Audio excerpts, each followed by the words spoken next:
Good morning students, আশা করি তোমরা প্রত্যেকে ভালো আছো। তো তোমাদের সামনে আর একটা মাস বাকি, অর্থাৎ আগস্ট মাস। তো ক্লাস 11 এবং 12 স্টুডেন্টদের বলছি যে এই আগস্ট মাসটা তোমরা ভালো মতো কাজে লাগাও।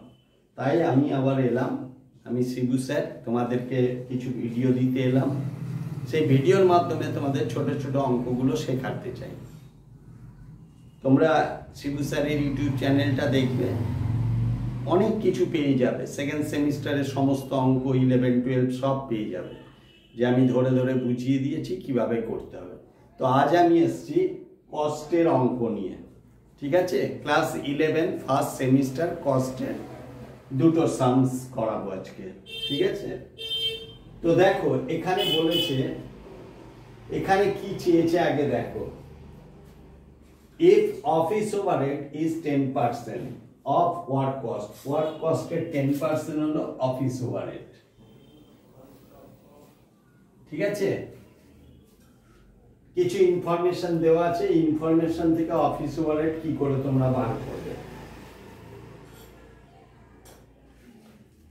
তো দেখো এখানে কিছু ইনফরমেশন দেওয়া আছে আর এখানে অপশন দেওয়া আছে এ বি সি ডি। এর মধ্যে কোন অ্যান্সারটা হবে? তো তোমাদের প্রথমে বার করতে হবে ফর্মুলাটা, যে ওয়ার্ক কস্ট কত আছে। ওয়ার্ক কস্টের 10% হবে অফিস ওভারহেড। তাহলে চলো প্রথমে আসি work cost.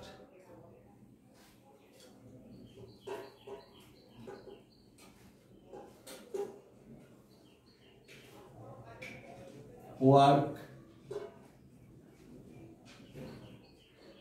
cost is equal to prime cost plus factory overhead, overhead।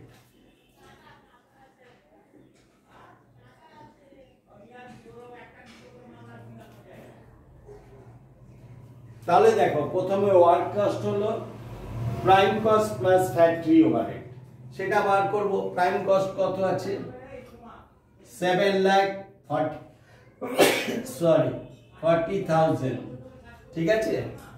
Prime cost আছে 7,40,000, ফ্যাক্টরি ওভারহেড আছে plus 1,60,000 is equal two 9 lakh, ঠিক আছে? তাহলে দেখো ওয়ার্ক কস্ট আমরা পেয়ে গেলাম prime cost plus factory overhead করে। তো এখান থেকে এসে গেল ওয়ার্ক কস্ট, এটাকে ওয়ার্ক কস্ট বলে। এবারে এসো office overhead.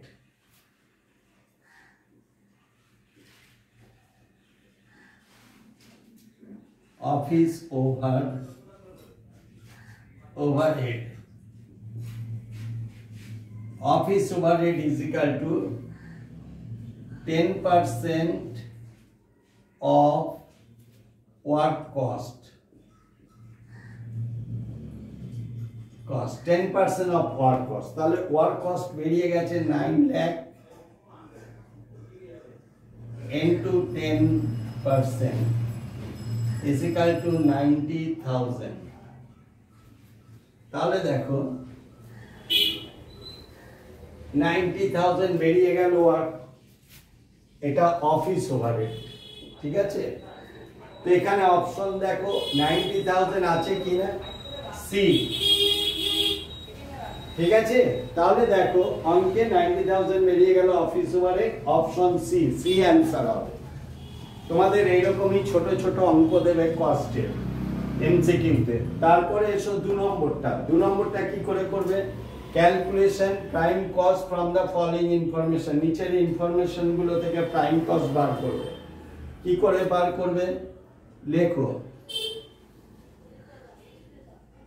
Prime cost is equal to, prime cost is equal to raw material consume plus direct wages plus direct expense. লেখো র মেটেরিয়াল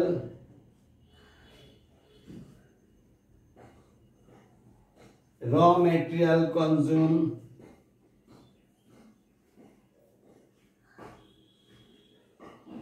plus direct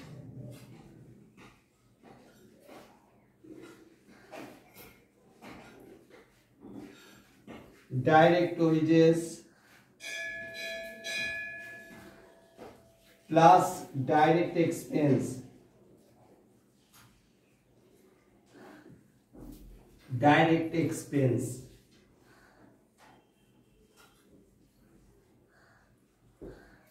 ঠিক আছে। এটা হলো ফর্মুলা। প্রাইম কস্টের ফর্মুলা কি আসছে? Direct raw material consume plus direct wages plus direct expense. তাহলে দেখো উপরে র মেটেরিয়াল কত দিয়েছে? 10 লাখ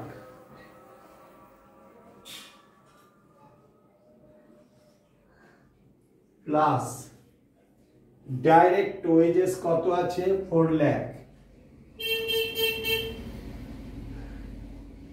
প্লাস ডাইরেক্ট এক্সপেন্স কত আছে? 1 লাখ।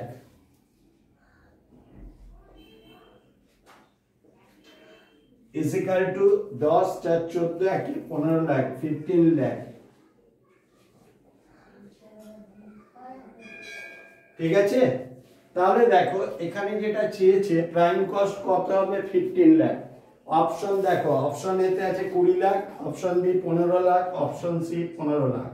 তাহলে 15 লাখ বেরোবে, অপশন সি অ্যান্সার হবে। ঠিক আছে।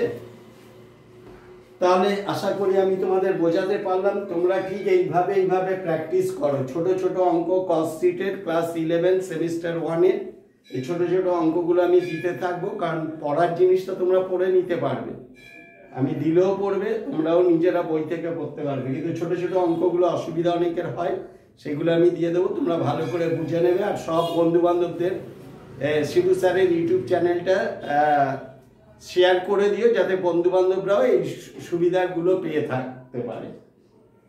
তো আশা করি আমি তোমাদের বোঝাতে পেরেছি, এবং এইভাবে আমি ছোট ছোট অঙ্ক তোমাদের বুঝিয়ে দেবো। তোমরা ভালো করে বুঝে নেবে, বারবার দেখবে, যেখানে অসুবিধা হবে তোমরা কমেন্ট করবে, এবং তোমাদের যার যা ডিমান্ড কমেন্টে লিখে দেবে, আমি সেগুলো দেখিয়ে দেবো। ঠিক আছে তো? Thank you all the student, all the best.